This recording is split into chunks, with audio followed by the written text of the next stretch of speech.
Well, it's great to welcome you back as we are continuing our studies of the Greek language, the language that was used in the writing of the New Testament, a wonderful language. I hope that by now you're beginning to appreciate that this language has a wonderful kind of subtlety to it. We really haven't gotten deep enough into our studies yet to fully appreciate that. At a later time, we'll start looking at some New Testament texts and noticing the ways in which the Greek language was so specially suited as the vehicle to communicate God's truth to us. But at this point, we're of course still more or less at the beginning of our studies together, and so I appreciate your hanging in there. We're coming at this point, as you know, to lesson number 6 in Machen's text. And if you've been doing the exercises along as I've been encouraging you and so on, then you should be fully ready for this next chapter, which introduces the next grammatical element that we're going to be considering, which is adjectives. Now, you know from somewhere back in your education that adjectives are words which are intended to modify nouns. And so adjectives, in terms of the family of words they represent, go with nouns. We can say that there is a man, or we can say that there is a good man. And the word good, of course, qualifies, tells us something of the nature of the man that we are considering. And that's exactly the way adjectives work in the Greek language. The thing that we want to be aware of is, of course, that adjectives need to agree with the word that they are modifying. Now, in English, that's usually not much of a big deal, you know. I can say a good man, or I can say good men. And in each case, the word good is the same word. I don't have to change the structure of the word to agree with the men that I'm happening to be describing there.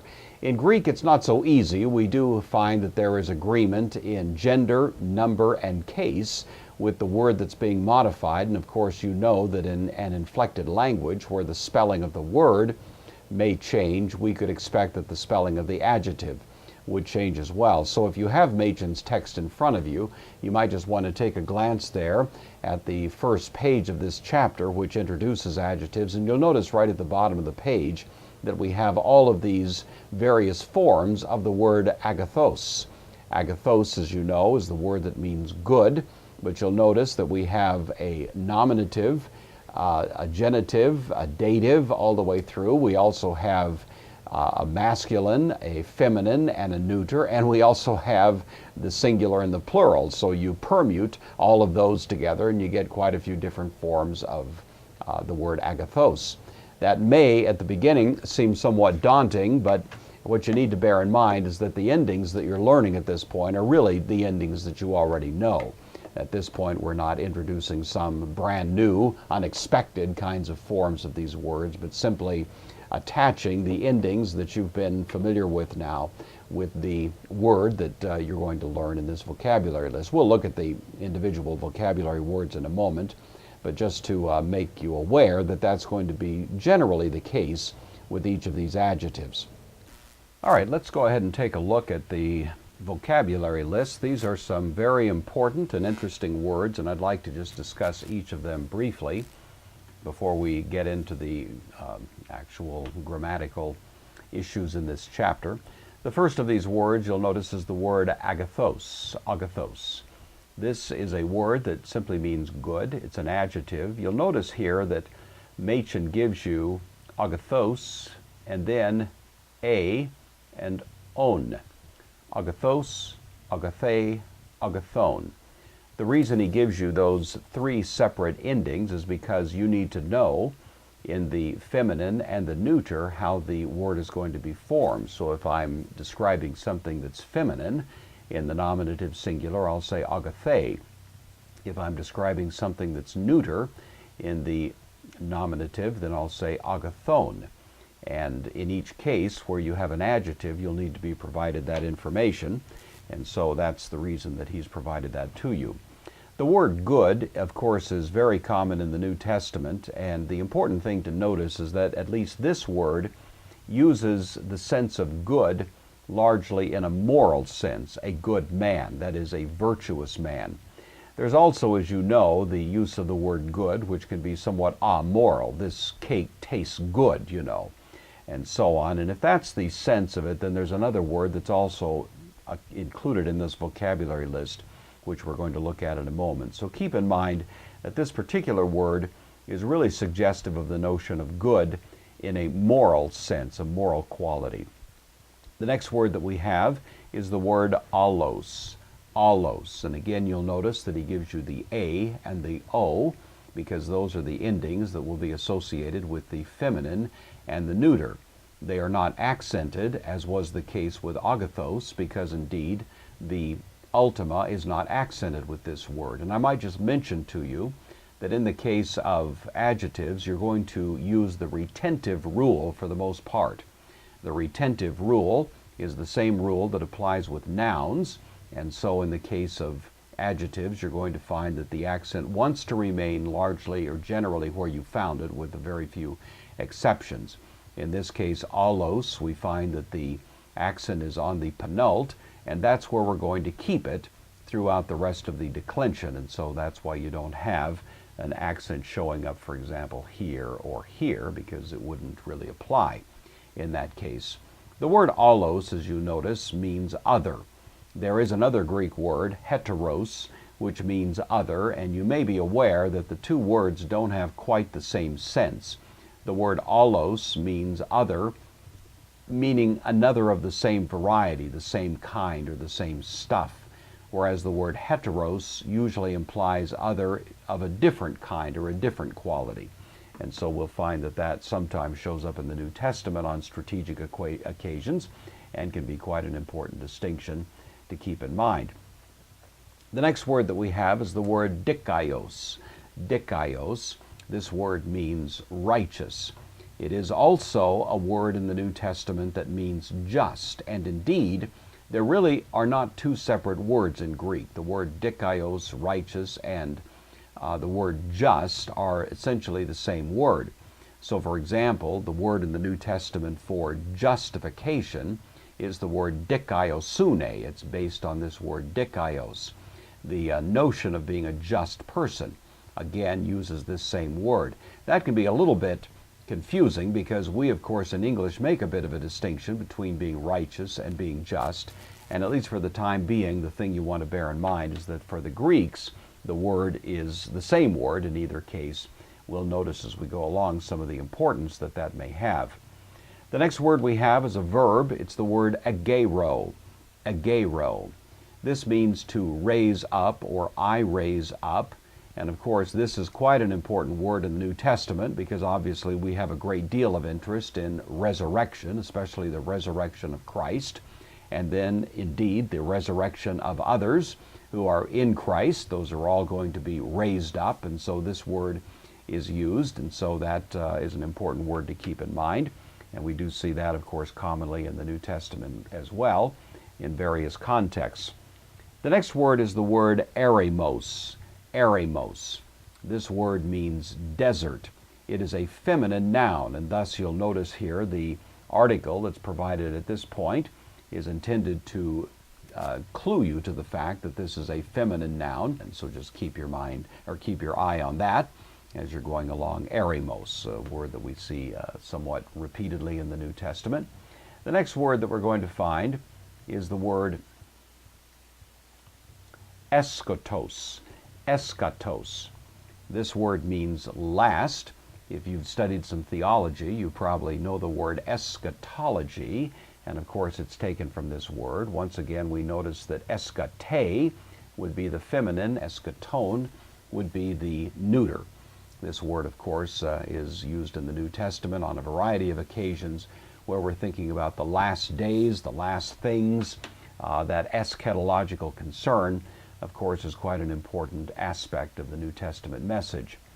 The next word we run into is the word kakos. Kakos, accented on the ultima, and thus you find the accent also provided to you here and here, kake, kakon, and this means simply bad. It doesn't mean bad necessarily in a moral sense. Again, this would be the word you might use if you were going to describe, something that tastes bad or that looks bad, and you don't mean a moral quality to it, then this would be the word typically that you would use. That's not a firm rule, so I don't want you to assume that that's always the case, but as a general principle, I think you'd find that would be the case. Similar word is the word kalos, kale, kalon, and this means good. And this is a word that again means good, not in the moral sense, such as we had up here with agathos, but this is more good simply in a sense of beautiful, or good in a pleasing or aesthetic sense. This tastes good, I've mentioned before. That would be the general way in which that word would be used. The next word we have is the word kurios. This is a noun, it's masculine, and it's of course used just multitudes of times in the New Testament because this word means Lord, and indeed is the word that's used repeatedly to describe the Lord Jesus, and so you'll find this word obviously many, many times in the New Testament. The next word we have is the word mikros. Mikra, mikron. Mikros means small. You know the word microscope is something that sees things that are small, and the mikros is the root of that particular word. And so that should be fairly easy to remember. All right, the next word that we have is the word nekros, nekra, nekron. You've heard of something being necrotic. That means dead. I used to have a problem in my backyard. It was called necrotic ring, and it was a little problem, a disease in the grass. The only way I was ever to cure it was simply to move. So I moved to a different house, and that got rid of my necrotic ring at the old house. But necrotic flesh would be flesh that's dying of gangrene or something like that. So this is a word that you may know. Necromancy is the alleged ability to communicate with the dead. So it's a word that we have some connections to in the English language, necros. The next word we have is the word ho, he, to. This is the article. I was mentioning to you earlier that in this chapter we are introduced to the definite article. The definite article, of course, has to agree in gender, number, and case, and so we have three versions of it here. These happen to be the three different genders, the masculine, feminine, and neuter. And then, of course, in each case we can have plural, singular in different cases in the declension. The best way to deal with the article, of course, is simply to learn the declension that's provided to you on page 34. Again, it looks a little daunting at the beginning, but you'll notice that all of those endings are essentially what you've already seen, and so if you've been a good, diligent student up to this point, then that shouldn't be too overwhelming to you. The next word we have is the word hodos. Hodos. It is, once again, you'll notice, a feminine noun of the second declension. And so, again, most nouns in the second declension happen to be masculine, but this is one that's feminine. And you are told that because of the feminine article that's being used there. Hodos, it means away. And of course, again, you can imagine in the New Testament, it's quite common. I don't know off the top of my head any English words that are connected to the word hodos, so you'll just have to learn that one the hard way, but nevertheless, it's a pretty common word in the New Testament. Pistos, piste, piston.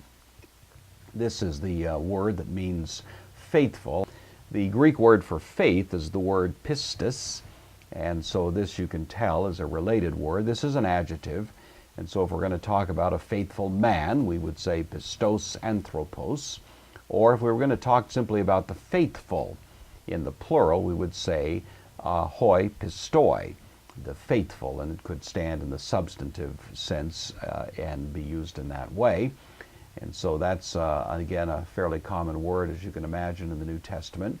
And then finally, the last word we have in our vocabulary list is the word protos. Protos. You know the prefix pro means before.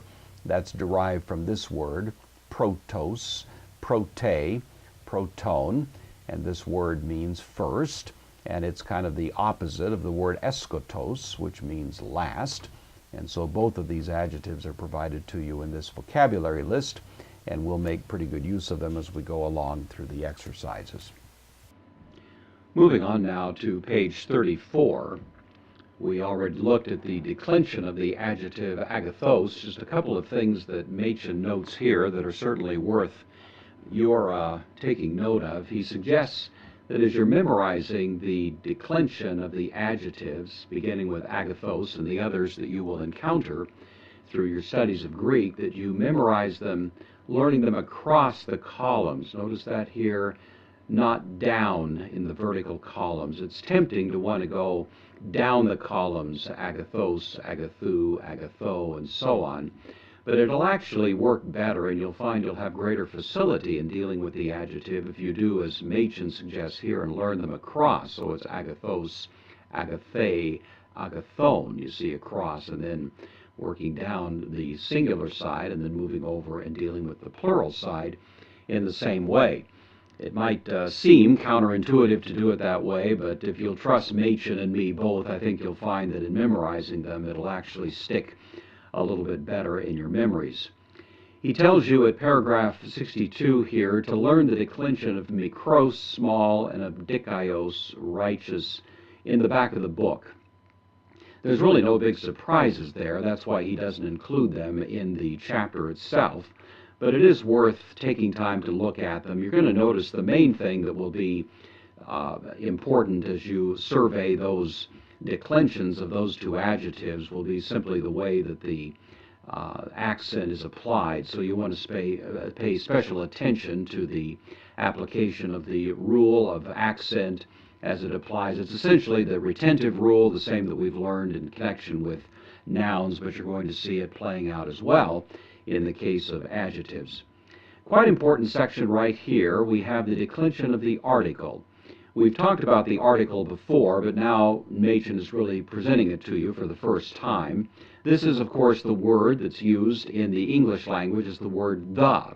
It never takes any other form. We don't have many different variations of that word. It's simply the word that we utilize. But when it comes to Greek, of course, you're going to find that there's quite a few different forms that the word the can take.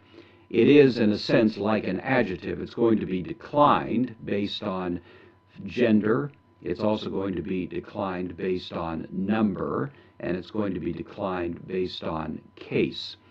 Now, that may seem a little daunting once again, but you'll notice, of course, that the endings that you're confronted with are the very same endings you've already learned. These are the endings associated with the second and first declensions that have been the subject matter of the prior two chapters, and so I don't think you'll find this is actually overly difficult. You do want to notice the accents. You remember Rule 40 indicated that in the genitive and dative of both the first declension and the second declension, in the singular and plural, you have a circumflex on an accented ultima. Well, in the case of the article, of course, it's only a one-syllable word, so that makes that syllable the ultima. And consistent with that rule, you're going to see the circumflexes used there. So in the genitive and dative of the masculine, feminine, and neuter, and over here in the genitive and dative on the plural side of the masculine, feminine, and neuter, you see that the circumflex applies. In all other cases, it's going to be the acute accent, which will, of course, turn into a grave accent in the ordinary usage, because usually an article is followed by another word. He notes at paragraph 64 that these articles are called proclitics. In Greek, there are two kinds of words. There's what's called proclitics and enclitics. We're not going to deal with enclitics yet, so don't worry about that. It comes up a little bit later. But proclitics are simply words that, as he says here, go so closely with the following word that they have no accent of their own.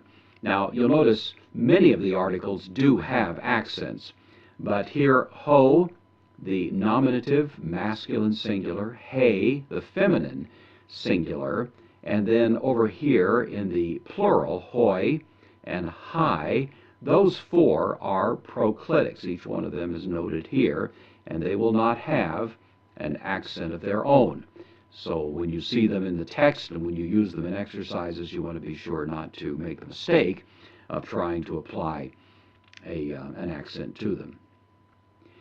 Finally, he notes that the article in the neuter, to, that we have right there, is the only exception, really, to the form that you would find in the declension of agathos. Agathos would have agathon with a nu at the end, but in the case of the article, you don't have that nu. It's just toe, and toe again down here.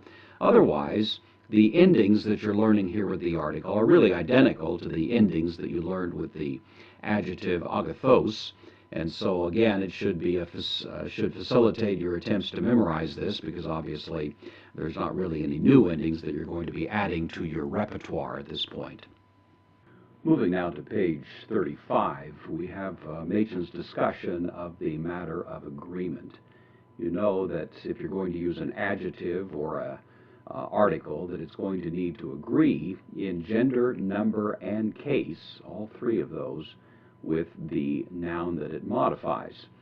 In English, that's sometimes not as big a problem as you're going to find it may be in Greek, but here he gives you quite a few examples just to illustrate the point. So let's take a look at this. We have the word logos. You've learned that word already. It's the word for word. Here we have the nominative singular. We notice that it's masculine. And so we're going to have the masculine nominative singular article that goes with it. So it'll be ho logos. If we have the genitive of logos, it's logu.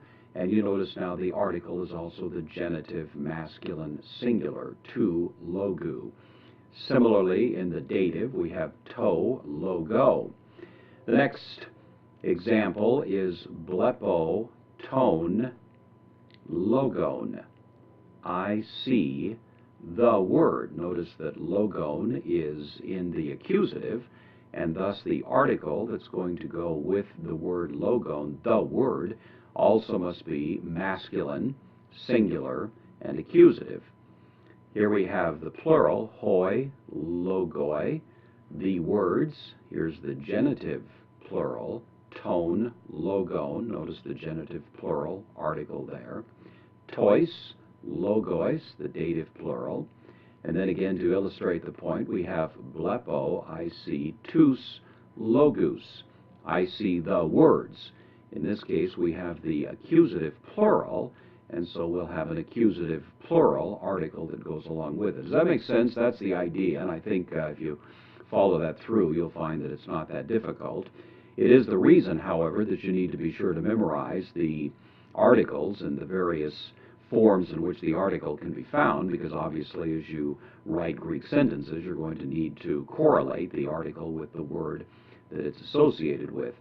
Here we have the word doron. Remember that doron is neuter.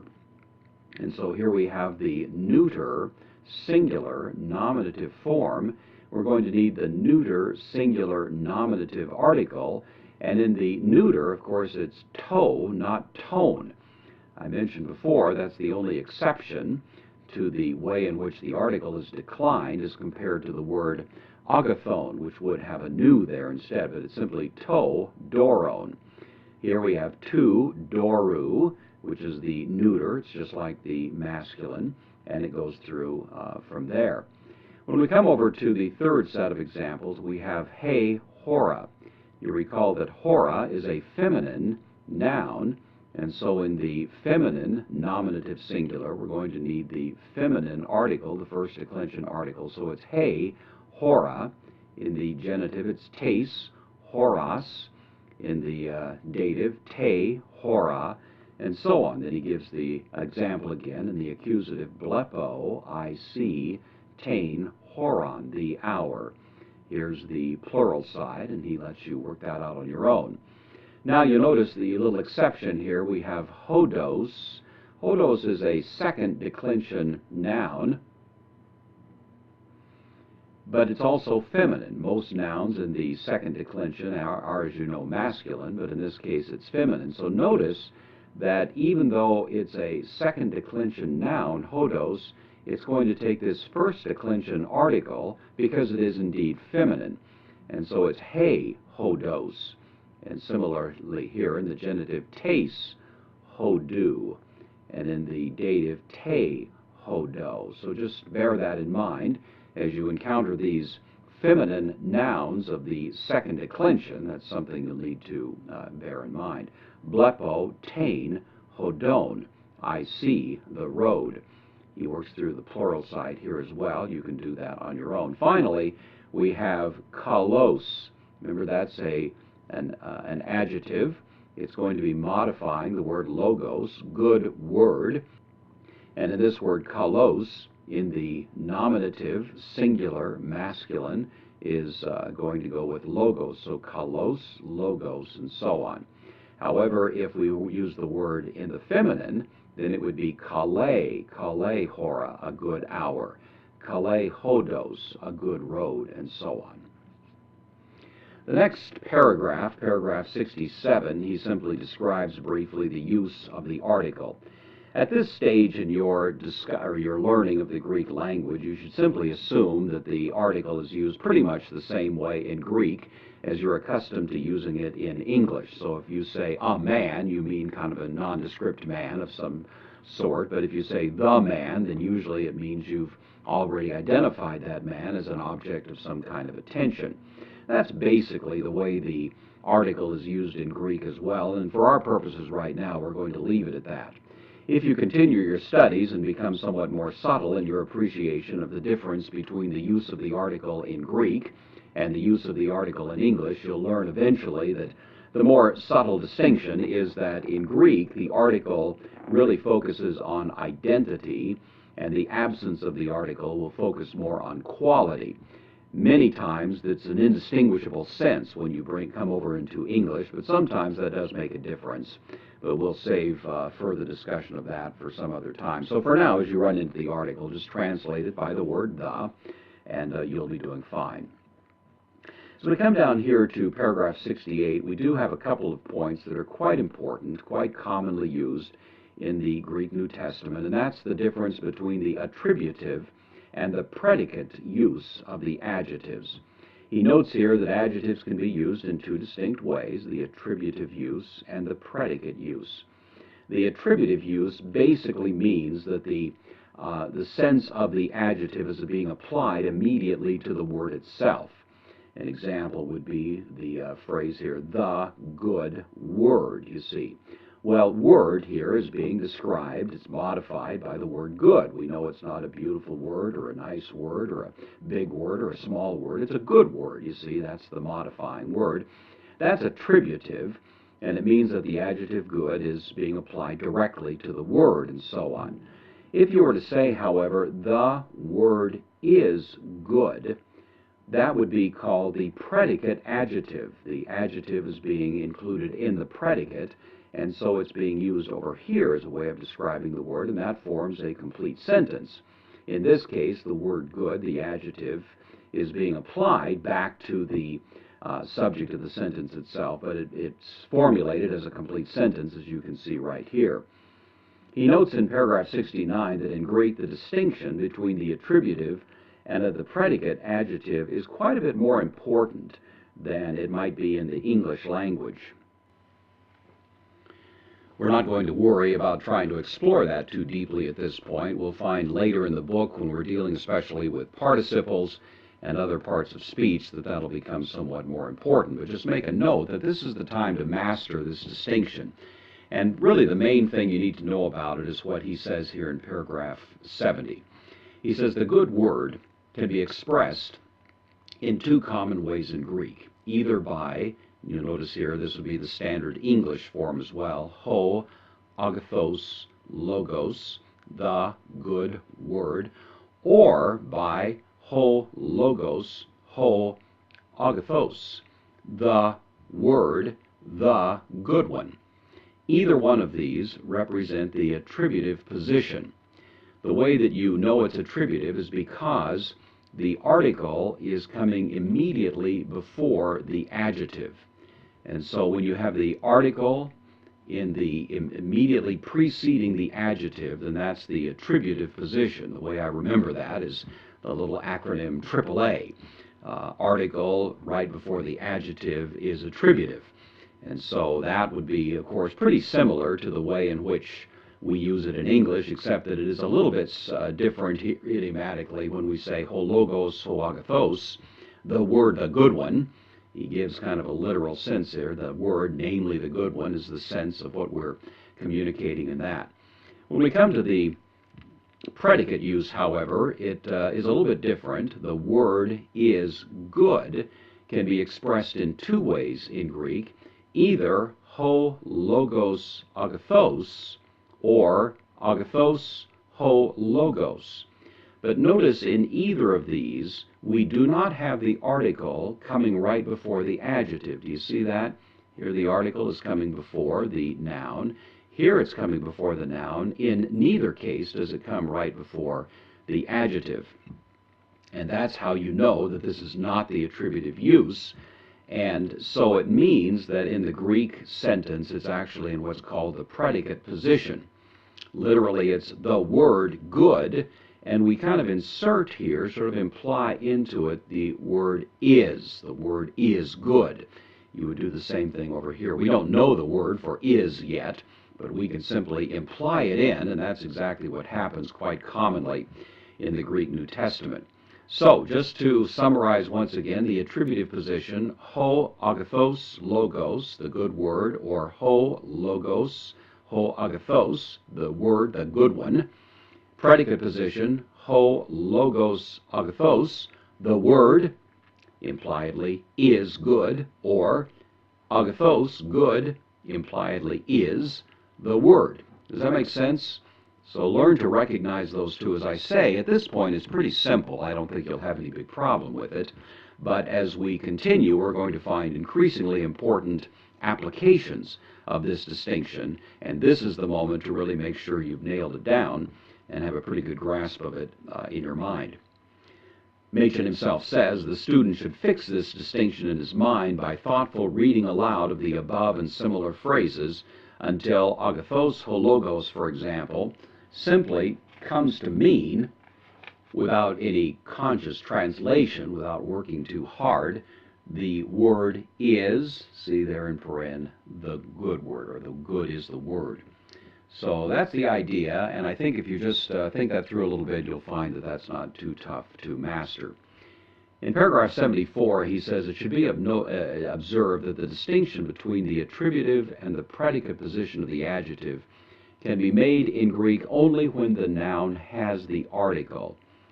Agathos logos, or logos agathos, the noun here not having the article, could mean either one.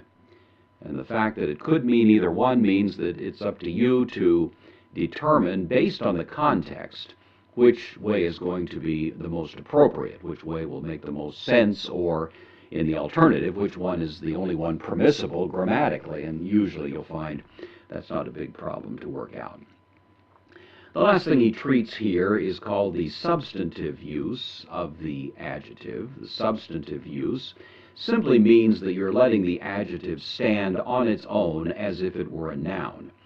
So, for example, he says agathos could mean a good man.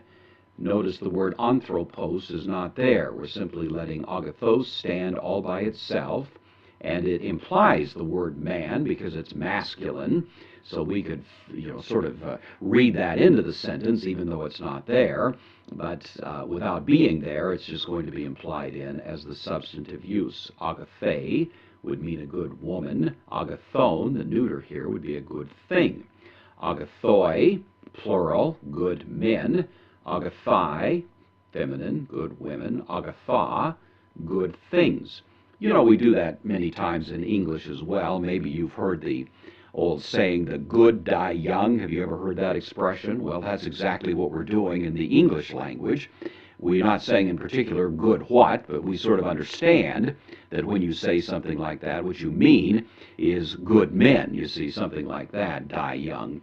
I hope that's not true, but nevertheless, that expression you've probably heard before. This is really what's happening in the Greek language as well, so it shouldn't come to you as much of a surprise that there would be that kind of use of the Greek adjective in the Greek language. All right, let's take a look at the first few of these exercises down here at the bottom. And I'll do the first three of these to get you going, and then we'll look at the composition exercises as well, and you can take it from there. But notice the first one here, agathe he ecclesia kai he basileia kake. Well, I'm going to look around first of all and see if I can find a subject. And the first thing I notice is that I have this expression, he ecclesia. And I know, of course, that that's church, and I know it's in the nominative singular, so it must be the subject. Then I see the word agape. I notice that agape here is in fact feminine. I notice that it's very likely nominative, and I notice therefore that it is most likely going to be associated with this word ecclesia. I notice, however, that just reading it doesn't make a lot of sense. Good, the church. And then I remember what I was just noting in the chapter, that there can be the predicate use of this expression. So it's going to be translated, the church is good, or good is the church. Either one is fine. And kai, similar construction here, he basileia, the kingdom, is bad. Kake, feminine, going with basileia. We could actually shorten that in English if you wanted stylistically to do so. The church is good and the kingdom bad. You see, you could do it that way. But probably for purposes right now of translating, you want to stay a little closer to what is the more strict sense of it. So I would say the best answer is the church is good and the kingdom is bad. Let's take a look at the second one. We have he kake. This, of course, is now the attributive use of the adjective because I have the article immediately before the adjective, and that is the attributive. So the, kake, bad, cardia, heart. This is, of course, the nominative. It's a feminine noun, first declension. The bad heart, tone, anthropon, of men, genitive, plural. It's one heart, but it belongs to men, plural. That's the literal sense. The bad heart of men, genoske. This is the third person singular, you notice, because the subject of the sentence is cardia. So the bad heart of men knows, thanaton. The word thanatos means death. This is the accusative. It's the direct object. So the bad heart of men knows death. And one more, and we'll let you go from there. We have here hoi apostoloi, the apostles, blepusi. This is the third person, plural. Si, tous mikrous. This is, of course, the adjective. It means small. It's the accusative, plural. And it's going to be, therefore, the direct object in the sentence. The apostles see the small what? Houses. Here's the accusative plural of house, oikos. This is oikous. The apostles see the small houses, and tas kakos. This is the first declension, again, accusative plural, the bad, hodous, ways. Notice hodous, second declension, but it is feminine, so it has the feminine article and the feminine adjective, the bad ways. The apostles see the small houses and the bad ways. So there you go. Why don't you go ahead and work through the rest of these exercises. The answer key is available to you. In each case, you should do the exercise, check the answer key, make sure you're doing it correctly, and move on from there. At this point, let's take a look at the composition exercises. So, turning our attention now to the first few exercises that translate from English to Greek, I'm looking at number 1. To the first church, the Lord writes the first parable. So here's the way I've put this together. To the first church, I notice, is in the dative. It's an indirect object. And so an indirect object needs to be in the dative case. Church is the word we're interested in, and of course church is feminine, ecclesia, and so I need a feminine article, te, and I need a feminine pronoun or adjective, prote. So te, prote, to the first church. By the way, just to remind you, the rules of accent dictate that if the last is long, if you're going to accent the penult, it must be the acute, so I know I've got the right accent there. The retentive rule applies. Prote is accented in the nominative singular masculine on the penult, and so the accent wants to stay there. Just reminding you, I'm going to keep kind of prodding you a little bit with these rules of accent as we go along, although we won't talk about them constantly. But te prote ecclesia, to the first church, the Lord, here's the article, ho, kurios, the Lord, graphe, a third person singular, writes, and then here's the direct object, this is what's being written, the first parable. Tain is the feminine accusative singular, tain, protein, and again, of course, this is agreeing with parabolane, which is a feminine noun, first declension. So tain, protein, parabolane. So the translation here, te prote ecclesia, to the first church, ho kurios graphe, the Lord writes, tain protein, parabolane. And that, I believe, is correct, and hopefully that matches with your efforts to take care of that. All right, now we come to our second example. This is, the good woman sees the ways of the desert. When you first look at this, you might think to yourself, wait a minute, I didn't think we'd had the word for woman yet. The Greek word for woman is gune, such as you find in gynecologist, but of course we haven't had that as a vocabulary word. But this is where our trusty substantive use of the adjective will kick in. So you recall that we can have the adjective either modifying a separate word, or the adjective can stand alone, which is what we have done here. So he is the feminine nominative singular, agathe, same thing, feminine nominative singular of the word good. If there were a noun that went with agathe, then that word would also be in the nominative singular feminine. But if it's standing all by itself, you see, there's no noun that it modifies, then we imply into it the noun, and in this case, because it's feminine, singular, we'll imply into it the word woman. And so, the good woman sees, third person singular, tas hodous. Hodous is a feminine noun of the second declension, so tas hodous. Tes is feminine genitive of the, and then eremu. Eremos, as you know, is the word for desert. It also happens to be feminine, so we're using a feminine article. We have to move the accent from the antepenult, where we found it, to the penult because the last is long. So it's eremos, eremu, and that is the sentence we have. The good woman sees the ways of the desert. The last example we're going to look at, number 3, is the good things are first and the bad things last.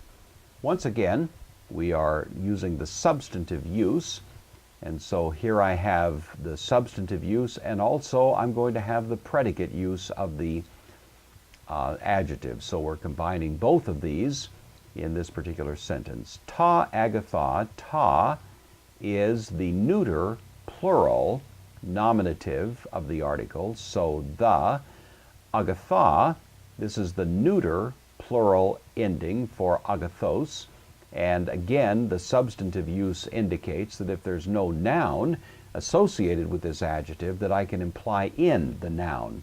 In this case, because this word is neuter, the noun that would normally be implied in is the word things. And so the things, they happen to be the good things, because this is the word agathos, agatha in this case, so the good things. Here is the neuter, plural, nominative of the adjective first, and so the good things are first. It's in the predicate position, so I can kind of imply in the word are there. The good things are first, because in the predicate position you can just simply imply that verb in that way. And ta kaka, same thing. These are neuter. Ta kaka, the bad things, eskata, are last. Or, if you want to just put it a little bit more smoothly, the good things are first and the bad things last, just as we might do in an English sentence. So I hope that gets you going. This is a very important chapter. It gives you some new things to think about, and of course every new additional idea is going to give us some additional versatility in dealing with the Greek language.